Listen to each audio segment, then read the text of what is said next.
नमस्कार, मैं हूं आपके साथ कविता राणा।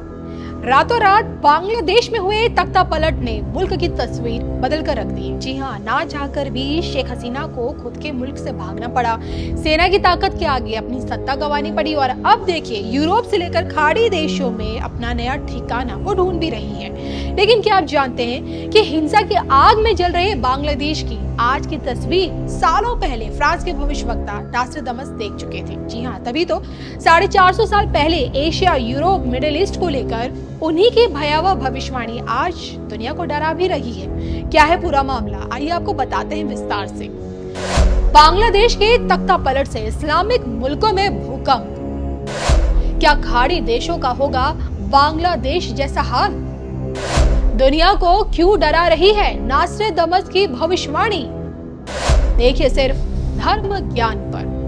450 साल पहले फ्रांस के भविष्यवक्ता नॉस्ट्राडामस ने जो कुछ भी कहा आज हकीकत बनकर दुनिया के सामने है। नॉस्ट्राडामस ने देखिए द सेंचुरी नाम से एक किताब लिखी जिसमें मौजूद कई ऐसी भविष्यवाणियां हैं जो सत्य हो चुकी हैं और कई भविष्यवाणियां ऐसी हैं जिनके सत्य होने का अनुमान लगाया जाता है। हालांकि देखिए कविताओं में लिखी गई इन भविष्यवाणियों को डिकोड करके हर किसी ने अपने अपने अकॉर्डिंग इन भविष्यवाणियों को दुनिया के सामने रखा।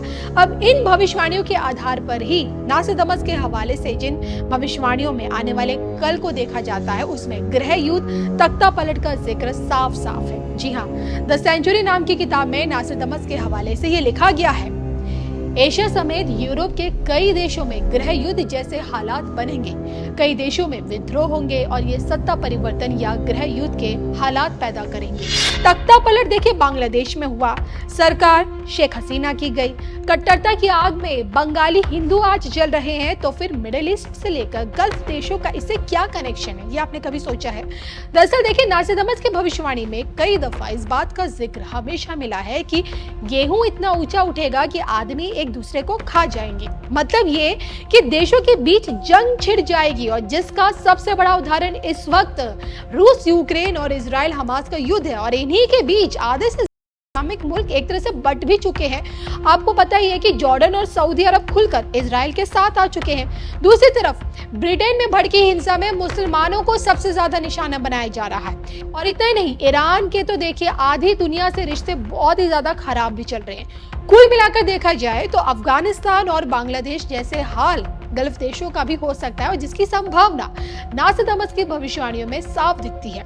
और इन सब के बीच खुद को आज का नॉस्ट्राडामस बताने वाले ज्योतिषी प्रशांत कीनी सबसे ज्यादा इस वक्त सोशल मीडिया में वायरल हो रखे हैं। जी हाँ, वायरल क्यों, मैं आपको बता दूं, बांग्लादेश के तख्ता पलट को लेकर उनकी 7 महीने पुरानी भविष्यवाणी अब जाकर सत्य हुई है। जी हाँ, 14 दिसंबर 2023 इसी तारीख को प्रशांत कीनी ने बकायदा ट्विटर पर एक पोस्ट डाला। पोस्ट था बांग्लादेश की बर्बादी का और ट्वीट कर ये लिखा, my prediction about Bangladesh prime minister Sheikh Hasina to be careful in the month May, June, July, August 2024.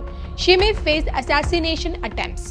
तो प्रशांत कीनी ने देखिए अपनी इस भविष्यवाणी में साफ तौर पर यह कहने की कोशिश की कि आने वाले कुछ महीनों में खासकर जून, जुलाई, अगस्त में शेख हसीना की हत्या का प्रयास हो सकता है। और नतीजतन देखिए बांग्लादेश से खुद की जान बचाकर भागी शेख हसीना आज भारत में है, यानी कि उनकी भविष्यवाणी ट्रू हुई है। भविष्यवक्ताओं की भविष्यवाणी इस वक्त क्या चल रही है वो तो मैंने आपके सामने रख दी, लेकिन भविष्य को लेकर आप क्या सोचते हैं कमेंट करके बताइएगा जरूर। Recent developments pertaining to Bangladesh. As honorable members are aware, India-Bangladesh relations have been exceptionally close for many decades over many governments. Concern about recent violence and instability there is shared across the political spectrum. Since the election in January 2024, there has been considerable tension, deep divides, and growing polarization in Bangladesh politics. This underlying foundation aggravated a student agitation that started in June this year. There was growing violence, including attacks on public buildings and infrastructure, as well as traffic and rail obstruction. The violence continued through the month of July. Throughout this period, we repeatedly counseled restraint and urged that the situation be diffused through dialogue. Similar urgings were made to various political forces with whom we were in touch. So, despite a Supreme Court judgment on 21 July, there was no let-up in the public agitation. Various decisions and actions taken thereafter only exacerbated the situation. The agitation at this stage coalesced around a one-point agenda, that is that the Prime Minister, Sheikh Hasina, should step down. On 4th August, events took a very serious turn.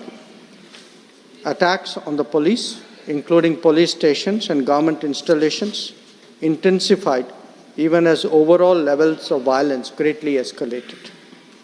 Properties of individuals associated with the regime were torched across the country. What was particularly worrying was that minorities, their businesses and temples also came under attack at multiple locations. The full extent of this is still not clear. Sir, on 5th August, demonstrators converged in Dhaka despite the curfew. Our understanding is that after a meeting with leaders of the security establishment, Prime Minister Sheikh Hasina apparently made the decision to resign. At very short notice, she requested approval to come for the moment to India. We simultaneously received a request for flight clearance from Bangladesh authorities. She arrived yesterday evening in Delhi. The situation in Bangladesh, sir, is still evolving. The Army Chief, General Waqar-uz-Zaman, addressed the nation on 5th August. He spoke about assuming responsibility and constituting an interim government.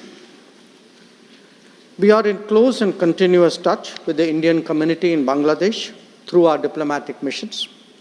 There are an estimated 19,000 Indian nationals there, of which about 9,000 are students. The bulk of the students, however, have already returned to India in the month of July on the advice of the High Commission. In terms of our diplomatic presence, in addition to the High Commission in Dhaka, we have Assistant High Commissions in Chittagong, Rajshahi, Khulna and Sylhet. It is our expectation that the host government will provide the required security protection for these establishments. We look forward to their normal functioning once the situation stabilizes. Chairman, sir, we are also monitoring the situation with regard to the status of minorities. There are reports of initiatives by various groups and organizations to ensure their protection and well-being. We welcome that, but will naturally remain deeply concerned till law and order is visibly restored. Our border guarding forces have also been instructed to be exceptionally alert in view of this complex situation. In the last 24 hours, we have also been in regular touch with the authorities in Dhaka. This is the situation as of now. I seek the understanding and support of the House in regard to sensitive issues regarding an important neighbor on which there has always been strong national consensus. Thank you.